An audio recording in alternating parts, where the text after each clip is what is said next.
एक तरफ लोग देश में 24 के चुनाव में इस तरीके से उलझे हुए हैं और दूसरी तरफ इतना बड़ा खेल चल रहा था कि जिसने भी सुना होश उड़ गए। पीएमओ यानी प्रधानमंत्री कार्यालय से एक सीनियर आईएएस अफसर जम्मू कश्मीर के दौरे पर जाता है। वहां बकायदा उसका रेड कार्पेट में स्वागत किया जाता है। बुलेट प्रूफ गाड़ियों से लेकर फौजी जवानों की सुरक्षा दी जाती है। 5 स्टार होटल में ठहराया जाता है। उसके बाद वो शहर से लेकर बॉर्डर तक अलग अलग डिपार्टमेंट में मीटिंग लेता है। यही कुछ सिलसिला 6 महीनों तक लगातार चलता रहता है। फिर 6 महीने बाद ऐसी सच्चाई सामने आती है कि जिसने भी सुना और देखा उसके बाद पूरा सिस्टम मुंह छिपाने पर मजबूर हो जाता है। नमस्कार, देख रहे हैं आप न्यूज़ 18 और मैं हूं आपके साथ अंजलि मलिक। तस्वीरें देखिए। साहब ने सबसे पहले दौरे पर पहुंचते ही मंदिर में दर्शन पूजन किया, फिर गाड़ियों से घाटी निकल गए। बड़े अधिकारियों के साथ बैठक की, अधिकारियों संग गंभीर मुद्दों पर चर्चा भी की। उसके बाद जब काम से फुर्सत हुई तो साहब ने सोचा कि क्यों ना एलओसी पर बर्फीली चोटियों का मजा लिया जाए। देखा जाए कि जहां हमारे जांबाज अफसर जान पर खेलकर देश की रक्षा कर रहे हैं, वहां का नजारा कैसा दिखता है। साहब ने लाल चौक के बारे में भी खूब सुन रखा था, जो कि साहब का ताल्लुक जो है वो गुजरात से है, तो फिर सोचा कि क्यों ना इस ट्रिप में लाल चौक का दौरा भी कर लिया जाए। तो साहब पहुंच गए लाल चौक। इधर साहब दौरे कर रहे थे, उधर उनका जो ट्विटर अकाउंट है उनके दौरे की तस्वीरों से वो भरता जा रहा था। हर तस्वीर में साहब का जलवा देखने को मिल रहा था।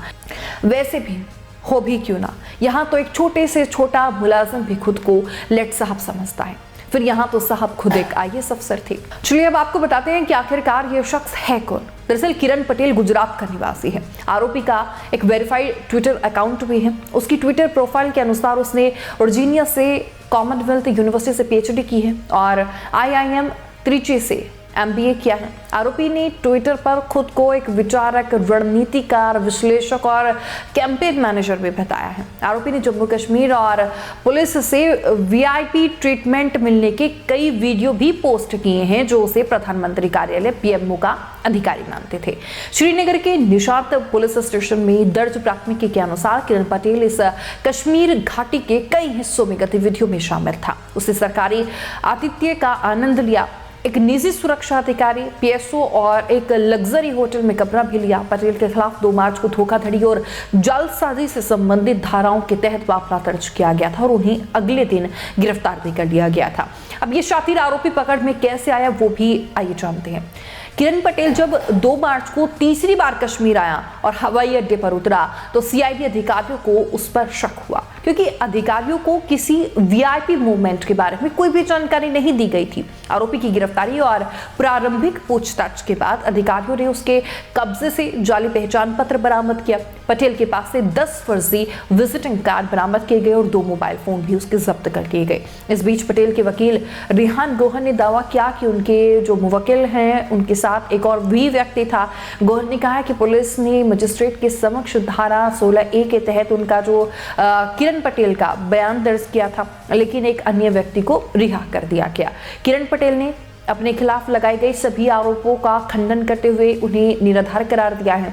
वहीं अब इस पूरे मामले को लेकर देश में एक अलग ही सियासत होने लगी है। जी हाँ, विपक्ष अब सरकार पर पूरी तरीके से हमलावर है। एक के बाद एक ट्वीट कर सरकार को घेरा जा रहा है। अब 24 का चुनाव है तो राजनीति भी होना लाजमी है। पश्चिम यूपी में दबदबा रखने वाले आरएलडी मुखिया जयंत चौधरी ने तो ट्विटर कर सरकार को ऐसा घेरा कि कहने लगे किरण पटेल ही सिस्टम है।